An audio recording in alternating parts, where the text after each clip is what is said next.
Assalamualaikum warahmatullahi wabarakatuh. Perkenalkan, nama saya Livatu Sintia. Saya dari Prodi Manajemen semester 3 Kampus Diapan Surabaya. Di sini saya akan menjelaskan tentang strategi Customer Relationship Management.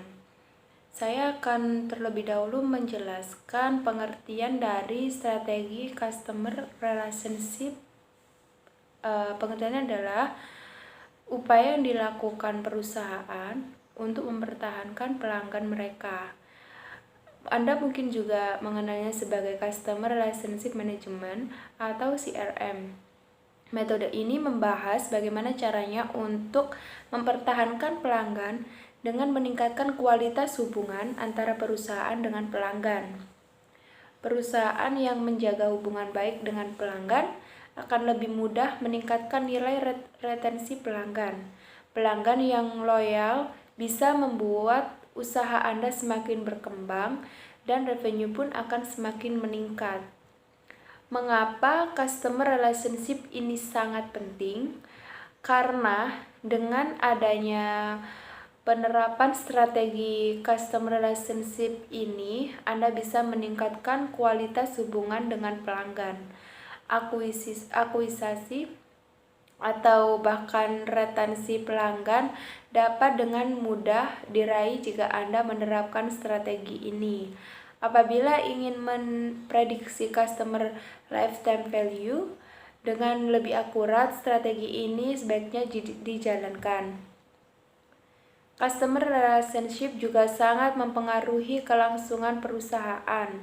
Dengan menjalankan strategi ini, Anda bisa dengan mudah mendapatkan feedback atau bahkan saran dari pelanggan mengenai produk yang Anda tawarkan. Dari situ Anda bisa melakukan perbaikan agar produk bisa lebih diterima di masyarakat, sehingga exposure terhadap perusahaan pun semakin meningkat. Penerapan strategi customer relationship. Untuk menerapkan strategi ini, Anda bisa melakukan beberapa program terhadap pelanggan. Berikut ini merupakan model penerapan strategi customer relationship yang bisa Anda coba. Strategi yang pertama adalah melakukan gamification. Apa sih gamification itu? Metode gamification ini adalah menerapkan beberapa aturan dalam permainan atau game untuk mempertahankan pelanggan. Cara yang paling sering ditemui adalah dengan menerapkan leaderboard. Leaderboard ini akan membuat daftar pelanggan dengan total transaksi paling banyak. Pelanggan yang memuncaki leaderboard berhak atas reward dari perusahaan tersebut. Strategi yang kedua merupakan memanfaatkan teknologi. Hidup di era teknologi yang canggih seperti ini, manusia cenderung menginginkan kepraktisan. Begitu pula untuk mendapatkan produk yang mereka inginkan.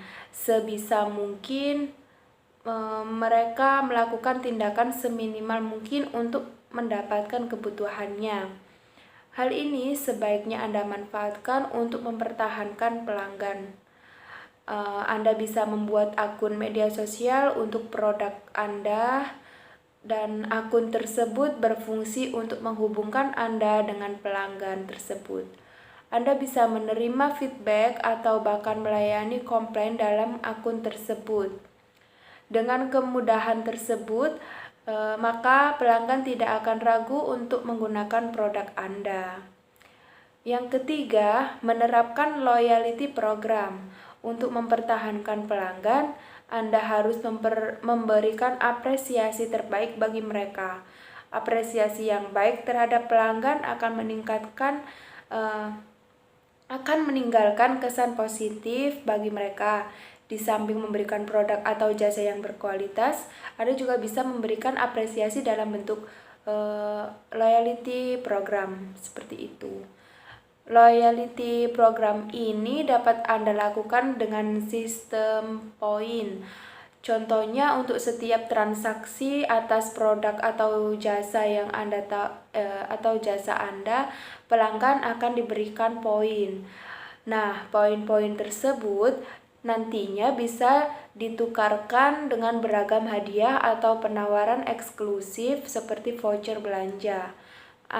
Anda juga bisa memberikan penawaran spesial di hari ulang tahun pelanggan. Program seperti ini akan membuat pelanggan merasa diistimewakan sehingga potensi retensinya semakin meningkat. Baik, di sini saya juga akan menjelaskan tentang proses pengembangan konsumen.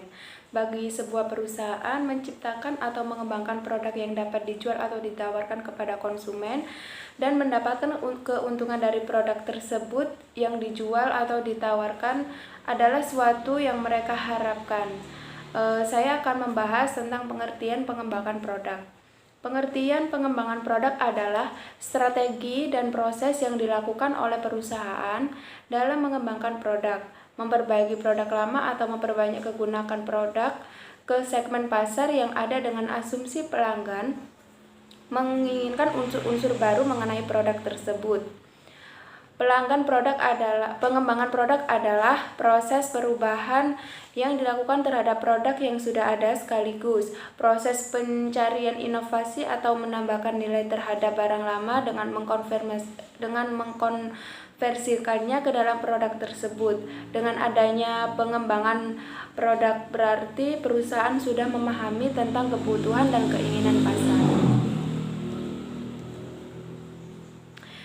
Di sini ada tujuan pengembangan produk. Tujuan pengembangan produk adalah untuk memberikan nilai maksimal bagi konsumen, memenangkan persaingan perusahaan dengan memilih produk yang inovatif, produk yang dimodifikasi serta mempunyai nilai yang tinggi, baik dalam desain warna, desain ukuran, kemasan, merek, dan ciri-ciri lainnya. Jenis-jenis pengembangan produk. Setiap perusahaan harus mempunyai strategi dalam melakukan pengembangan produk. Hal ini bertujuan agar produk tersebut yang akan dikembangkan dapat sesuai dengan kebutuhan perusahaan dan konsumen yang sudah ada tetap tertarik dengan penawaran yang diberikan oleh suatu perusahaan serta menarik konsumen baru. Terdapat tahapan proses pengembangan produk.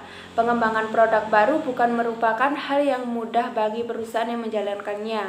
Proses pengembangan produk untuk setiap perusahaan juga berbeda, tergantung produk serta tingkat kompleksitasnya. Dan umumnya kegiatan-kegiatan ini lebih membutuhkan daya analisis intelektual dan manajemen organisasi. Perusahaan harus menyadari bahwa dalam pelaksanaan pengembangan produk, kemungkinan perusahaan mengadakan perubahan-perubahan ciri-ciri khusus produk, meningkatkan mutu produk, menambah tipe produk, dan mengubah ukuran produk untuk memuaskan pasar.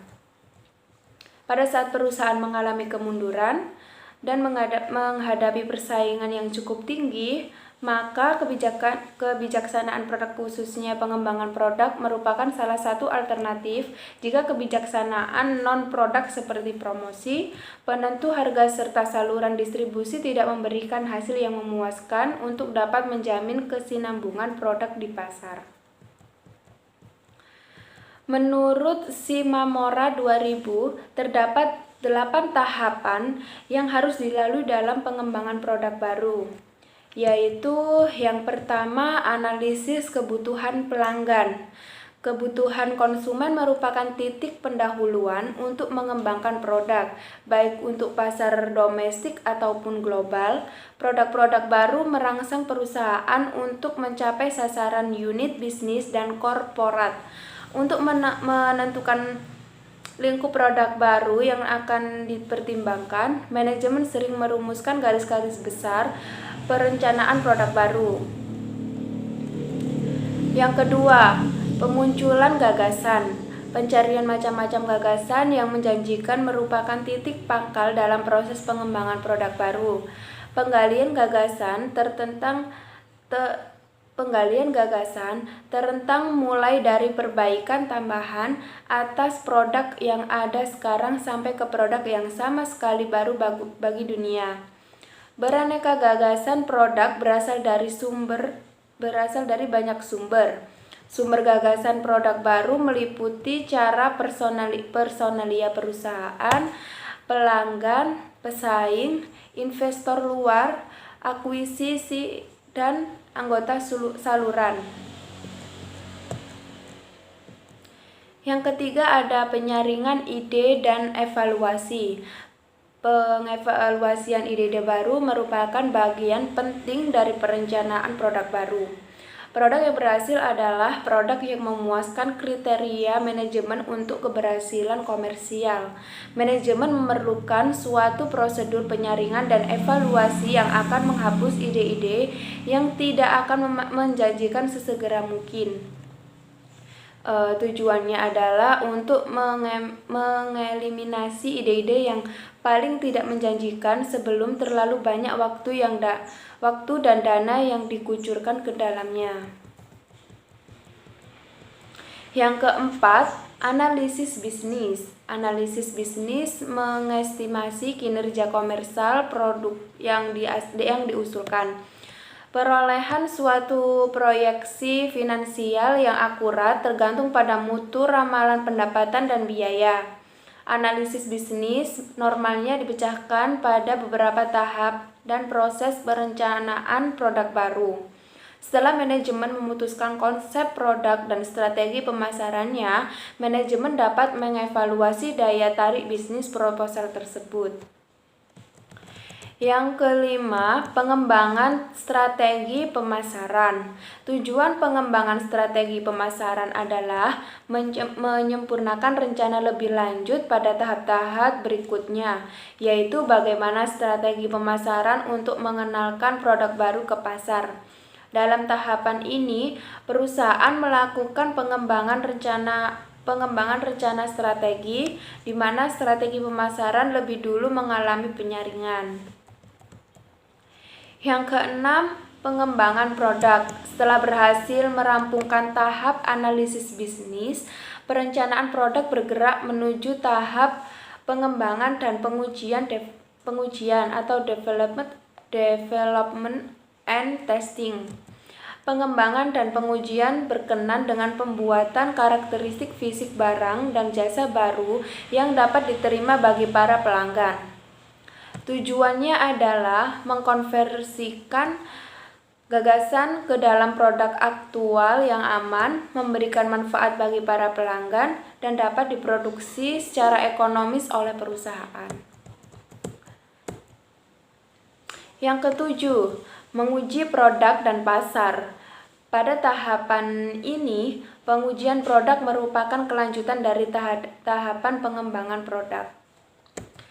Yang kedelapan, komersialisasi.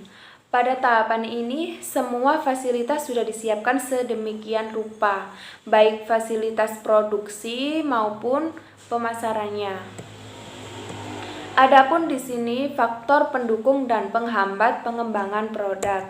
Saya akan menjelaskan terlebih dahulu faktor pendukung.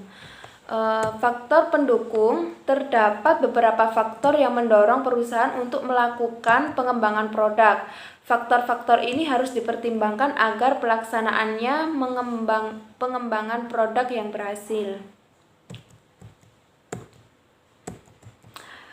Di sini ada menurut Stanton 1996, faktor pendorong atau pendukung pengembangan produk adalah sebagai berikut. Yang pertama, perkembangan teknologi. Perkembangan teknologi yang sangat pesat memungkinkan terciptanya sarana produksi yang baru untuk dimanfaatkan oleh perusahaan untuk membuat dan menyempurnakan produk, sehingga kualitas produk menjadi lebih baik dan jumlah produksi yang diperoleh akan dapat ditingkatkan. Yang kedua, perubahan selera konsumen. Perubahan ini dipengaruhi oleh tingkat pendapatan, tingkat perkembangan penduduk, tingkat pendidikan, serta kesetiaan konsumen terhadap produk yang bersangkutan.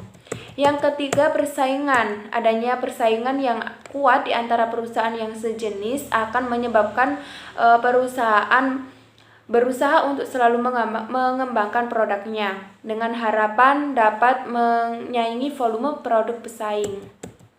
Yang keempat, adanya kapasitas produk berlebihan. Dengan meningkatkan kapasitas mesin-mesin yang dimiliki perusahaan, maka perusahaan berusaha untuk menggunakan kelebihan kapasitas tersebut dengan jalan memproduksi perusahaan. Yang kelima, siklus hidup produksi yang pendek. Siklus kehidupan produk yang pendek mendorong perusahaan untuk terus mengembangkan produknya, sehingga konsumen tidak bosan dengan produk-produk yang diproduksi perusahaan tersebut. Yang keenam, adanya keinginan untuk meningkatkan laba. Perusahaan mempunyai keinginan untuk memperkuat posisi produknya di pasar serta untuk memperluas pasaran.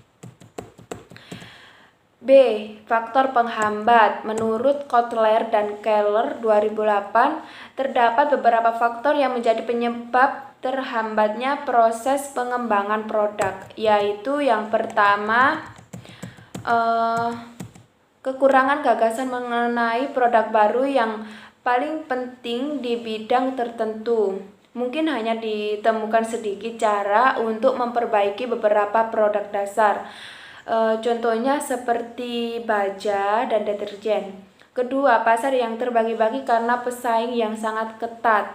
Yang ketiga, kendala sosial dan pemerintah. Produk baru harus memenuhi beberapa kriteria seperti keamanan konsumen dan keseimbangan lingkungan. Yang keempat, mahalnya proses pengembangan produk baru. Suatu perusahaan pada umumnya harus menciptakan berbagai gagasan tentang produk baru untuk menemukan hanya satu produk yang layak dikembangkan. Selanjutnya, perusahaan sering menghadapi biaya lead bank, manufaktur, dan pemasaran yang tinggi. Yang kelima, kekurangan modal. Beberapa perusahaan yang memiliki gagasan yang baik tidak dapat mengumpulkan dana yang diperlukan untuk melakukan riset dan meluncurkan produk baru. Yang keenam, waktu pengembangan yang lebih singkat. Dan yang ketujuh, siklus hidup produk yang lebih singkat. Ketika suatu produk yang baru berhasil, pesaing dengan cepat meniru produk tersebut. Baik, itu tadi yang sudah saya jelaskan. Apabila ada kekurangan dan salah kata, saya mohon maaf yang sebesar-besarnya. Saya akhiri. Wassalamualaikum warahmatullahi wabarakatuh.